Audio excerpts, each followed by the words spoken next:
সবচেয়ে বড় উপদেশ হচ্ছে কোনো দিন আর্থিক দুর্নীতি করবা না, কোনো অবস্থাতেই না। আমি একটা কথা সবসময় বলি, আমি যখন ম্যাজিস্ট্রেট ছিলাম আমি এই চাকরিটা ছাড়ার জন্য ব্যস্ত হয়ে গেছি। আমি কখনো বিচারক হতে চাইতাম না, কখনোই না। আমার বাবা চাইতো, আমি চাইতাম না, কারণ আমার মনে হয় এটা এত বড় একটা দায়িত্ব। এটা আমি সবসময় বলি, এটা জিনিস খেয়াল করে দেখো, আল্লাহ যে কাজটা করে সেটা তোমরা এই দুনিয়ায় করো। এই চিন্তা মাথায় রাখার পর কোনো মানুষ কিভাবে ডিসঅনেস্ট হয় এটা আমার মাথায় ঢুকে না। আমি শুধু কয়েকটা জিনিস বলবো, আমাদের সীমাবদ্ধতা থাকবে, সব জায়গায় সীমাবদ্ধতা আছে। এবং আমাদের ল ডিপার্টমেন্টে আমরা যখন বাইরের ওয়ার্ল্ডের সাথে কথা বলি, আমি ঢাকার ল ডিপার্টমেন্টের টিচার, তোমরা জানো 35 বছর যাবত আছি। সো আমি কমন ট্রেন্ড অ্যানালাইসিস করি নিজের জায়গা থেকে। তো আমরা যখন বাইরে কারোর সাথে কথা বলি, ভিসির সাথে কথা বলি, বা ইউজিসি চেয়ারম্যানের সাথে কথা বলি, বিদেশি ডোনার সাথে কথা বলি, আমরাও বলি আমাদের জনবল সংকট আছে, আমাদের ক্লাসরুম ছোট, আমাদের এখানে ইকুইপমেন্ট কম আছে। আসলে একটাও সত্যি না। তোমাদের টিচারদের মধ্যে এমন টিচার আছে যে 2টা কোর্সে বেশি নিয়েছে? ঢাকা ল ডিপার্টমেন্টে আছো না?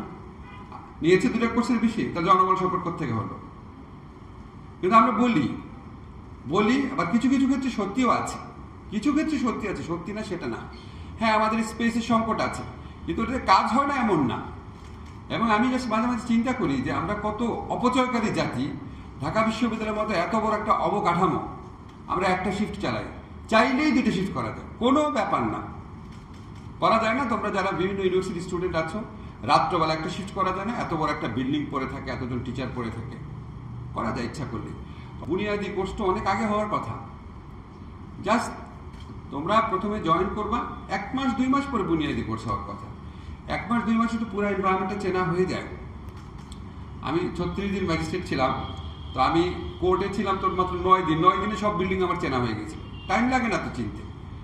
এত পরে বুনিয়াদী প্রশিক্ষণ কেন? এগুলি জিনিস ভাবতে হবে।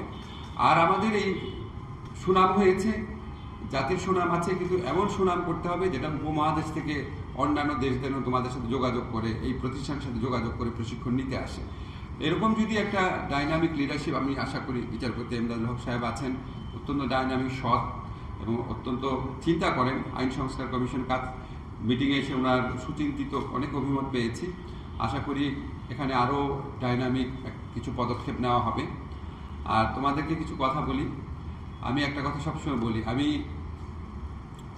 যখন ম্যাজিস্ট্রেট ছিলাম আমি এই চাকরিটা ছাড়ার জন্য ব্যস্ত হয়ে গেছি। আমি কখনো বিচারক হতে চাইতাম না, কখনোই না। আমার বাবা চাইতো, আমি চাইতাম না, কারণ আমার মনে হয় এটা এত বড় একটা দায়িত্ব।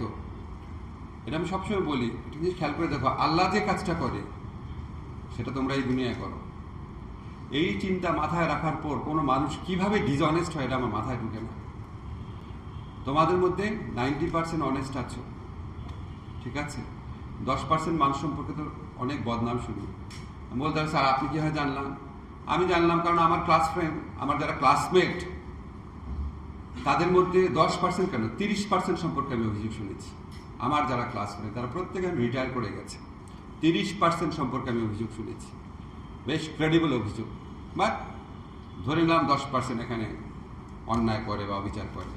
তো অন্যায় অবিচার করার জন্য তো পৃথিবীতে অনেক প্রফেশন ছিল, বিচারকদের এটা করার কোনো স্কোপ নাই, কোনো স্কোপ নাই।